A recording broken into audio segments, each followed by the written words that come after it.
Since adopting its equity priorities in 2016, the City of Indianapolis's annual grants program has increased access to funding for the local creative economy from 45 organizations to 91, and that marks a record for this year's investment. The annual grants program has been core to the city's support for arts and culture since 1987. With more on the significance of this, we welcome in Wish TV contributor Gloria Jimenez. It's always good to have you to talk about such issues. Thank you for joining us. Let's dive right in. Nearly $1.5 million awarded to 91 nonprofits in art and culture that will give funding for stability and planning for many years to come. Some people will call that a win.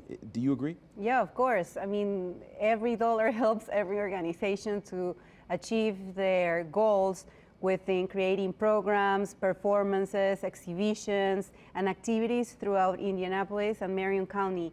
Now, it is important to mention that many of these organizations are the Children's Museum, the Edeljorg Museum, Indy Downs Council. You have a lot of diverse cultural organizations that are trying to excel with the youth, the adults, and a little bit of the arts. It comes from the history. And here in Indianapolis, now that we have so many people from different backgrounds, the way to share our history is through arts and music, and how we express ourselves through emotions and our histories, stories. I'm glad you brought those points up, because I don't think those are emotions and things like that are something people commonly associate with the arts.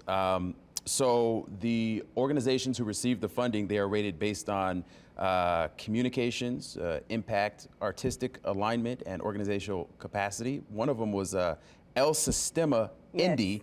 I hope I said that right, but what is it? So El Sistema Indy, it's the system. That's the translation. And this was initiative from Venezuelan educator, musician, and activist Jose Abreu in 1975. So he created this program, and it's an after-school program where students will learn about music, instruments, singing, composing, everything that is related to music. Now, El Sistema here in Indianapolis, it's a program, an after-school program that is started at one IPS school 87, and it's 4 or 5 week program where kids are learning to play the ukulele. And it's easy to learn, it's inexpensive, and it's something that will open the doors for string instruments. So it's a great opportunity for students to learn. So this is an example of one of the organizations that are receiving the money. Now, you have organizations that are receiving for first-time recipients, around $5,000, but you have bigger organizations. For many years they've been applying for this, and now they're receiving up to $72,000 for their organizations, like the Children's Museum and Edeljorg Museum. Okay, we have a few more seconds.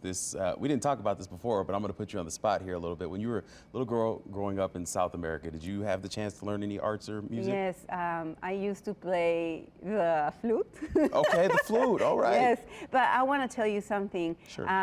Being involved around music, around sports, around art, or even now technology, not from the phone or video games, I think it's a great way to motivate and create discipline and a good habits for the youth, because it opens their mind, but also they create this discipline where they have to start something, accomplish, learn, and finish through the years. So it's a good habit that will create good in the future and long-term good things for their lives. I'm glad you brought that up. Just so we're on the same page, I failed to learn the piano. My mom put me in lessons, and they never really took. So you got the flute, I don't have the piano. That is Wish TV contributor Gloria Jimenez. Thank you so much for your time. Thank you, Kerry.